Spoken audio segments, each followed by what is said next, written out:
Om Swastiastu. Perkenalkan, nama saya Wayan Arya Wilutirana. Saya absen 33 dari kelas E-nya 4. Di sini saya akan presentasikan mengenai klaim sepihak Cina atas wilayah Laut Natuna Utara sebagai bagian dari wilayahnya. Gambar di atas adalah gambar kapal laut asing Cina yang memasuki perairan wilayah Laut Natuna Utara. Langsung saja kita masuk ke inti dari permasalahan. Tensi diplomatik antara Indonesia dan Cina belakangan ini mendidih. Ini terlepas dari pelanggaran zona ekonomi eksklusif atau biasa disebut dengan ZEE yang dilakukan kapal negeri tirai bambu di perairan Natuna, Kepulauan Riau. Jika diluntut, semua berawal dari peristiwa penghujung tahun lalu. Saat itu, pemerintah Republik Indonesia menyatakan protes kepada pemerintahan Cina pada Senin 30 Januari 2019 dan Kamis 2 Januari 2020 karena pelanggaran ZEE di perairan Natuna. Pelanggaran ini termasuk kegiatan ilegal, unreported and unregulated atau IUU, fencing dan kedaulatan oleh Coast Guard dan penjaga pantai Cina di perairan Natuna Utara. Sehubung dengan pernyataan jubir juru bicara Kementerian Luar Negeri Cina pada 31 Desember 2019, Indonesia kembali menegaskan bahwa penolakan atas historis Cina atas ZEE, tulis pemerintahan yang dirilis yang diterima CNBC Indonesia. Kementerian Luar Negeri Republik Indonesia menyatakan bahwa Cina atas ZEE dengan pelanggaran alasan bahwa para nelayan Cina telah lama beraktivitas di perairan tersebut yang dimaksud bersifat unilateral, tidak memiliki dasar hukum, tidak pernah diakui oleh UNCLOS 1982. Argumen itu menurut Kementerian Luar Negeri Republik Indonesia telah dibahas dan dimantapkan oleh keputusan SCS Tribunal 2016. Indonesia juga menolak istilah relevant waters yang diklaim oleh Cina karena istilah itu tidak dikenal dan tidak sesuai dengan UNCLOS 1982.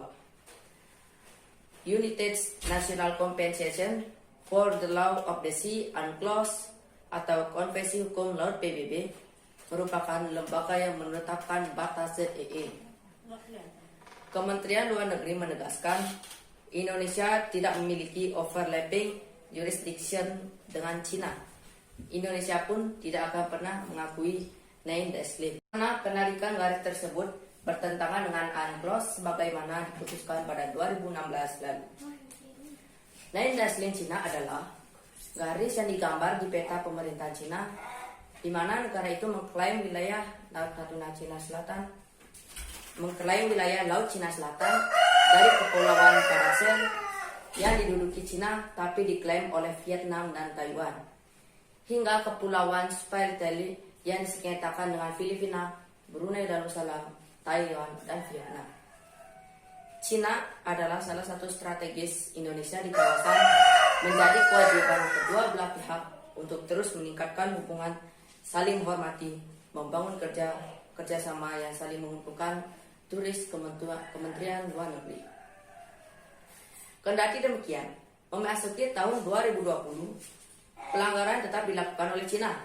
Terbaru, Komando Armada 1 Tentara Nasional Indonesia Angkatan Laut melaporkan kehadiran Coast Guard Cina di perbatasan zona ekonomi eksklusif Indonesia di Laut Natuna Utara pada Kamis 2 Januari 2020. Coast Guard Cina mengawal beberapa kapal nelayan negeri tirai bambu yang sedang melakukan aktivitas perikanan.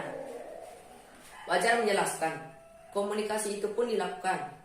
KRI Jepati 381 lalu mengusir kapal-kapal nelayan yang berupaya menangkap ikan secara ilegal.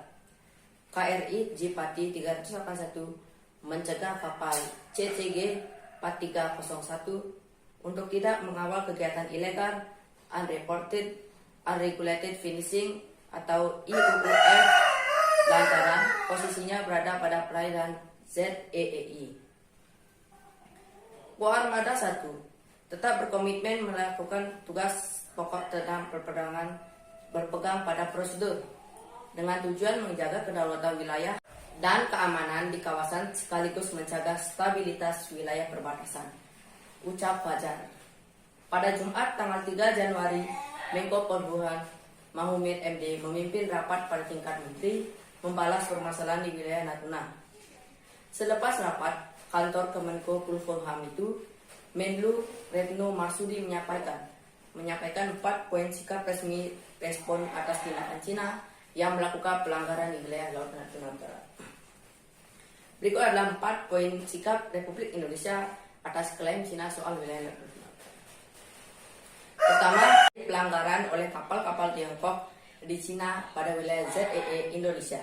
Yang kedua, wilayah ZEE Indonesia telah ditetapkan oleh hukum internasional yaitu melalui UNCLOS 1982. Ketiga, Tiongkok merupakan salah satu part anggota dari UNCLOS 1982. Oleh karena itu merupakan kewajiban bagi Tiongkok untuk menghormati implementasi dari UNCLOS 1982. Keempat, Indonesia tidak akan pernah mengakui Nine Dash Line, alasan hukum yang diakui oleh hukum internasional, terutama UNCLOS 1982. Walaupun telah dinilai melakukan pelanggaran, Cina berdalih tidak ada pelanggaran hukum internasional di perairan Natuna.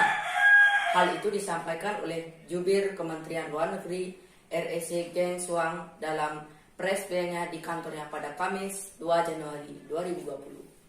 Sekian dari presentasi saya ucapkan terima kasih. Om Santi Santi Santi Om.